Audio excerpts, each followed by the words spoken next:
ayyaalla alla taakkasi ni sirreessina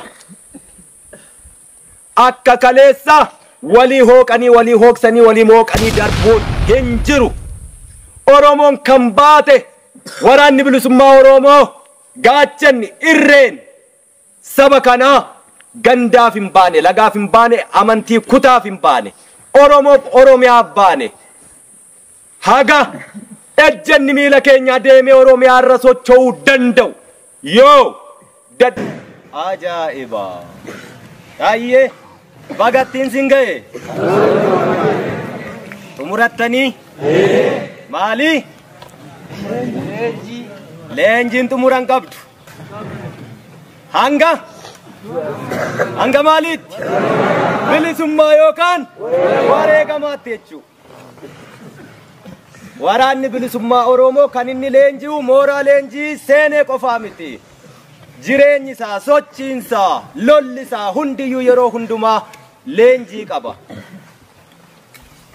Garanumatti siqa. Hin ageessisaa duuba sanatti. Maayikii fayyadamuu? Maayikii dheeraan qaba. Ayyee. Egaa kaleessa qeerroo bilisummaa Oromootti turtanii har'a kaadhimamaa waraana bilisummaa Oromoo ta'uuf leenjii haga sin barbaachisu jalqabaa fudhattanii gara miseensa waraana bilisummaa Oromoo ta'uuf amma gaa guyyoota moo sa'aatii moo daqiiqaa moo sakandii lakkaa'utti jirtu ni beektu akka akkas ta'e ofitti amantuu ayyeega kanaan duraa leenjii bal'aa kennamaa ture ni beektu akkasumas Oromiyaa keessatti qeerroo bilisummaa Oromoo gaafa taatanis waraana bilisummaa Oromoo waliin lolaa turtanii yoo hin lolle ta'esi qaama lolaa sanaa taatanii haga xurii qeencaallee taatu qabsoo bilisummaa Oromootti waa gumaachitanii turtanii har'a ammoo hidhattanii hidhannoo sammuu fi mudheeteen miseensa waraana bilisummaa Oromoo ta'uuf dirree leenjii waraana bilisummaa Oromootti argamtanii eebba guyyaa har'aa eebila 4 bara 2023 geessanii asumaanis silaagaa eebilli ji'a seenaa qabsoo bilisummaa Oromoo keessatti ji'a kabajamaa yaadannu isattiin dhufa amma yeroo leenjitanii xumurattanii gara miseensa waraana bilisummaa Oromoo taatanii jaarmiyaa waraanaatti dabalamtan isin warra ba'aa nurraa buusu qaawwa jirtu duuchu rakkoo jirtu furtu warra akkasii akka taatanittiin sin abdadha Oromoonis akkasinitti kana guuttan ulaagaa kanaanis akka leenjitan waraanni bilisummaa Oromoo haala hamtuu keessatti kanaan dura leenji'ee lolee lolchiisee bakkoota hedduu bilisa baasaa ture sagantaadha qabna turre sagantaan sun bilisummaa haleellaa gaggeessinee lafa qabannee ittisnee irra turru hin turre namoota hin galleefis asumaan akka galuufiin barbaada sagantaan sun sagantaa humna waraanaa gahaa Oromiyaa bilisa baasuu danda'u ijaarrachuuf sanammoo hidhannoo gahaa ta'e itti hidhuuf diinarraa hiikuuf sagantaa saganteeffame ture jechuudha. Haleellaan guutummaa Oromiyaatti gaggeessinee raajii inni sirchi nurraa eegan yookaan kan faranjiin surprise jettu sichi nurraa eegani diina raasaa turre sana isa amma laaffatee mogoleen jalaa roqomaa jiru bakka qaama laafaasaa iddootti rukunnu sana hin geenye ga'uuf immoo hidhannoo mudhii sassaabaa turre sana wooboo isa har'a lakkoofsi isaa guddatetti hiineetu haleellaa sanatti deemuuf jirra achis ni geenya hin shakkinu ni injifannaa jechuudha. Bakka sana ga'uuf akkatti deemne qabnaa daandii irra deemne qabnaa bu'aa bayii baane qabna, waan keessa dabarre qabna. Amma dhiyaanneerra. Shannuun jechaa turaniyyuu 50,000 jiraarra. Shannuun jechaa jiraniyyuu 1,500 ta'eerarra. Shannuun jechaa turaniyyuu miiliyoona 5 ta'eerarra. Miiliyoona 50 ta'eerarra. Oromoo hunda dhuunfateera. Waraanni bilisummaa Oromoo har'a akka kaleessaa sana miti. Guutummaa Oromiyaa keessatti qophiimatti jirra. Qophii sana itti guunna. Ati bakka sanatti dhaqxee nama guutu. Akkasittis hin beeka. Akkasittis of qopheessaa turtan.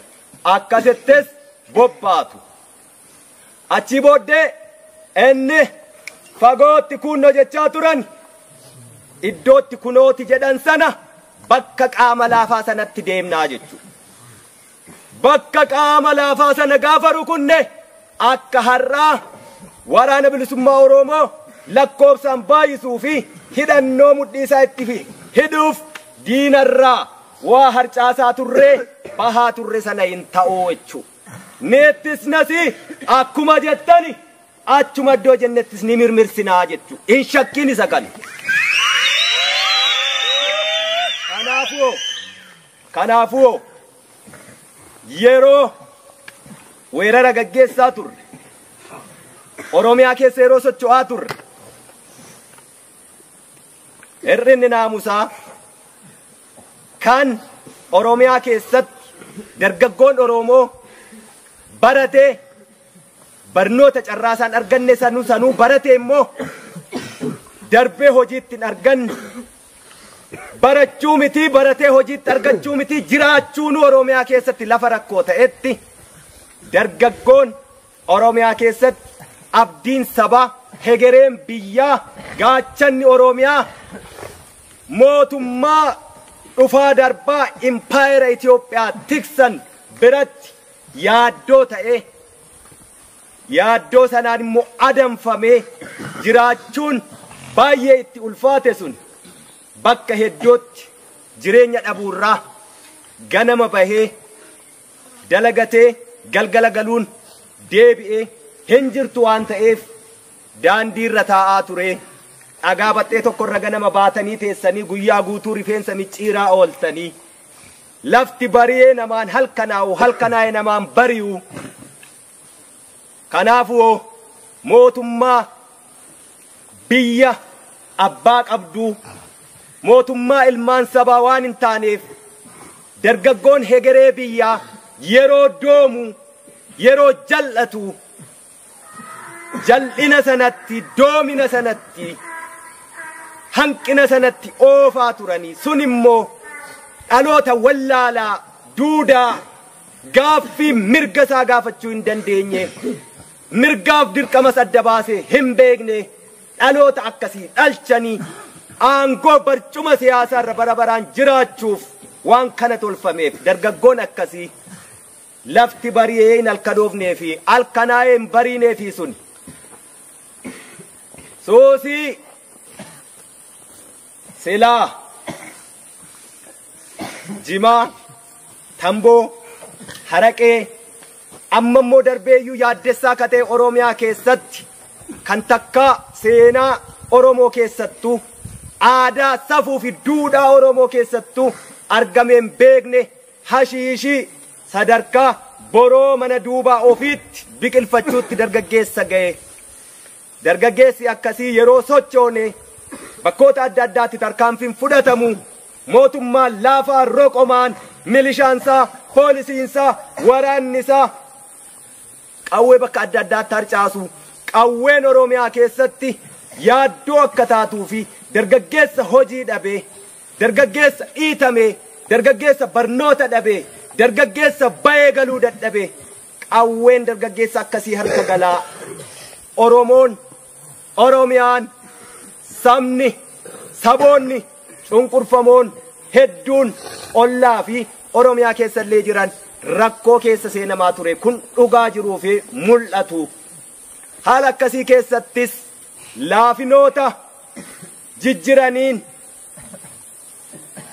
waraanni bilisummaa Oromoos bakkuma adda addaatti mooraa leenjii adda addaa banuun mooraaleen leenjii banaman silaa yoo dandeettii namaa gabbisuu ta'e yoo hidhannoo fi sammuutiin gabbisanii baasuu ta'e gabrummaa qolichuuf yoo ta'e bareedaa ture.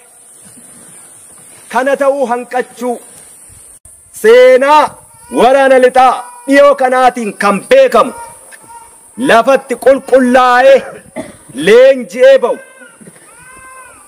sirnaan dafqa uka keessaa cobsee beela'ee dheebotee gangalatee waraana akkasii akka kaleessaatti ka uummanni Oromoo dafqa keenyayyuu akka shittootti jaalatu waraana bilisummaa Oromoo kaleessaa sana deebisna.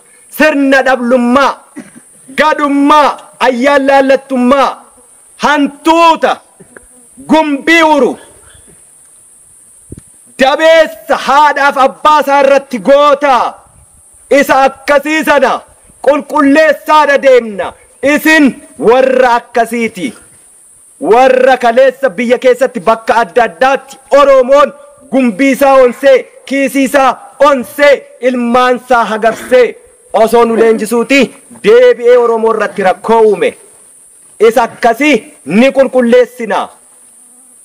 Rirma dhaaba keessaa ayyaalaallattummaa sirna dhablummaa garree bira hin dabarru.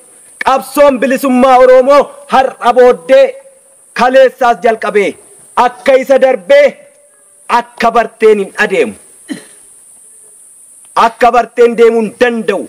Har'a Oromoon qaaniin gabrummaa isheen keessa jirtu waggaa gaafa 1860 70 keessaa ka'ee koloniin tokko jedhee ilmaan Oromoo walloo irraa eegalee hanga 19 Boorana irratti xumuratee dhaabbatuutti kaasee har'a hanga bara 2023 keessa jirruutti waggaa 160 darbani gabrummaan nuti kana keessa turre baay'ee ulfaataa qaanessa.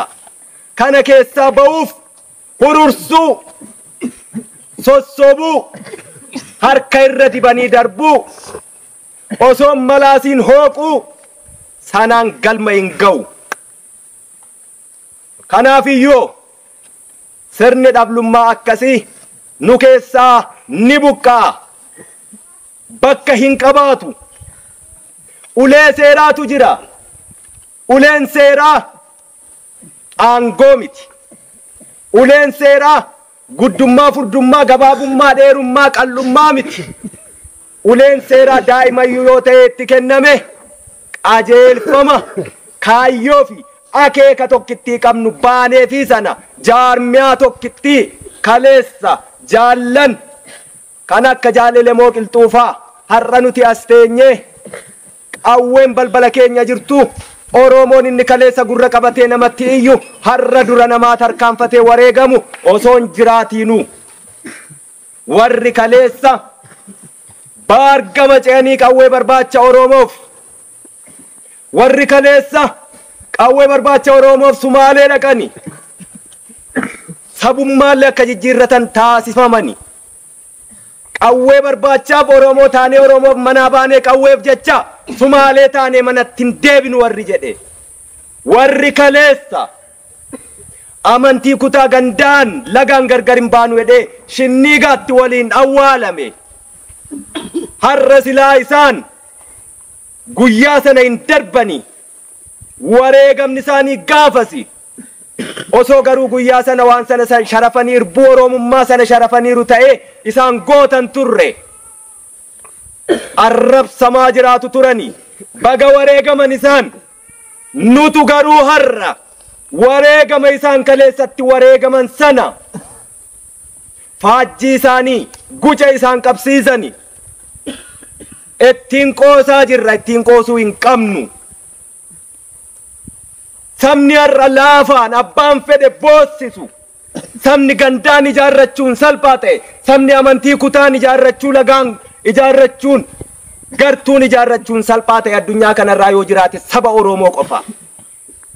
sabni akka sabaatti uwwedee waliin ka'ee hin lolle yoo lolammee guduunfachuu hin dandeenye yoo jiraate har'a Oromoo qofaa nama qaanessa akka amma jirru kanatti akka amma hojjechaa jirrutti iyyuu galman ga'u dachaa kuma dabalu nu gaafata. Kanaaf isin yeroo asii baatanii sochootan malee ka ta'uu sin gaafata.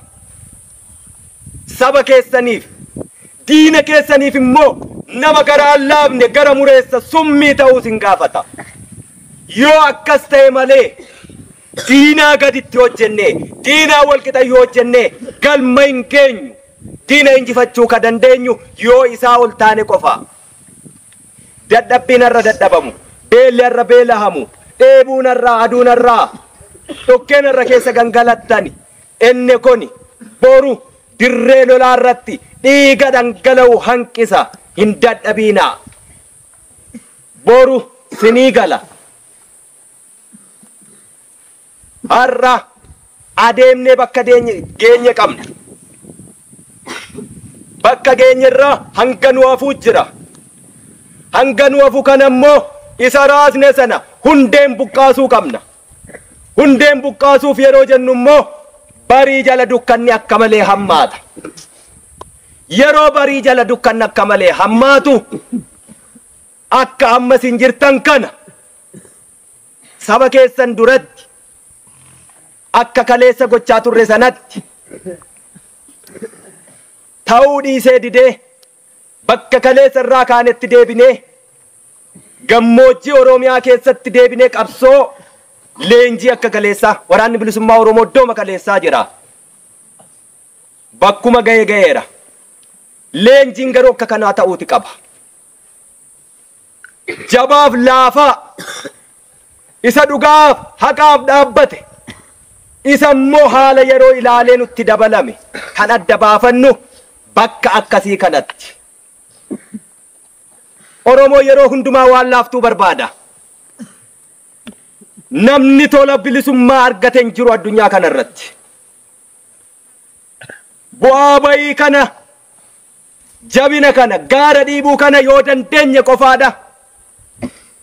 Mootummoota abbootii irree mootota habashootaa si'a 13 yaalanii 13ffaa irratti Minilikiin galma gahanii achii booddee immoo wal harkaa fuudhaa Oromoo bulchani hanga warra har'a dhiiga Oromoo maqaa dhahatee gadi galoo sanyii isaallee himachuu hin dandeenye iddoo irraa dhufellee hin beekne warra kaleessa Haayile Sillaaseen faa Minilik faa ilmaan wal keessa diqaalessanii hegeree Oromiyaa ittiin cabsan tolfatani warra akkasii impaayeritti har'arlee warra eegani goobanaan kaleessa